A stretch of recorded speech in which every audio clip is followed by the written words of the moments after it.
230 Israeli civilians are still being held hostage in the Gaza Strip. The military wing of Hamas released a new video Monday showing 3 women hostages demanding a prisoner hostage exchange. Now, in that video, one of the women speaking Hebrew appears to address the Israeli Prime Minister Benjamin Netanyahu and the Israeli government, calling on them to secure their release.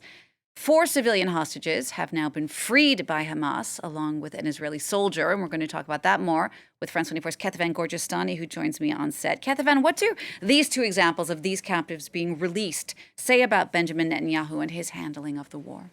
Well, the first example is the case of the female soldier that was freed. This is a victory for Benjamin Netanyahu and his government, and he has been using that to say that this is proof that his military strategy is actually working, proof that by putting pressure on Hamas, but continuing those relentless strikes, they're going to get more of these hostages out. And so he's really using that female soldier as a proof of that. That is the good news for Benjamin Netanyahu and for those families who are still hoping that some of these hostages will be released. But it came with some bad news in the form of that hostage video. Now, yes, it is a hostage video. It was filmed under duress, which has to be underlined. But in it, as you said, it seems that the hostage that is speaks with a lot of anger towards Benjamin Netanyahu and towards the government.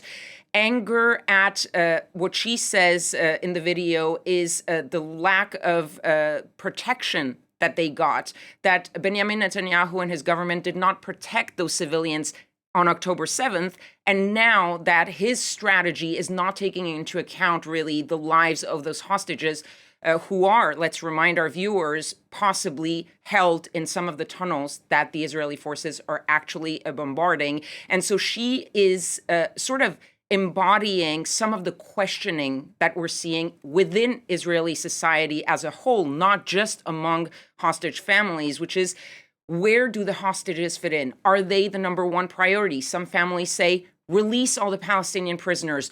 Do whatever you can to get those hostages out.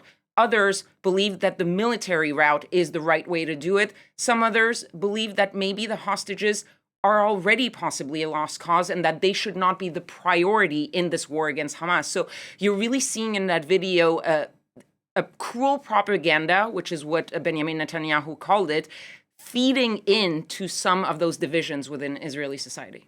Now, Kethevane, all of this comes as the Israeli military says it shot down a drone outside Israeli airspace over the Red Sea. This is yet another example of what could become a possible regional spillover.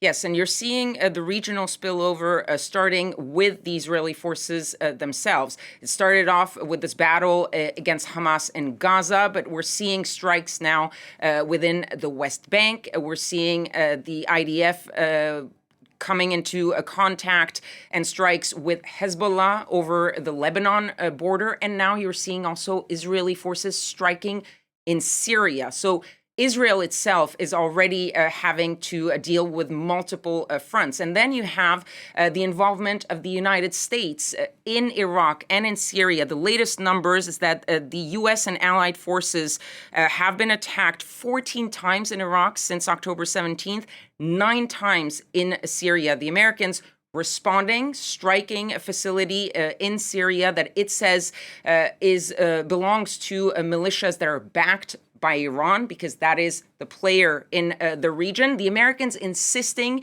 they don't want escalation, and this has nothing to do with the Israel-Hamas war.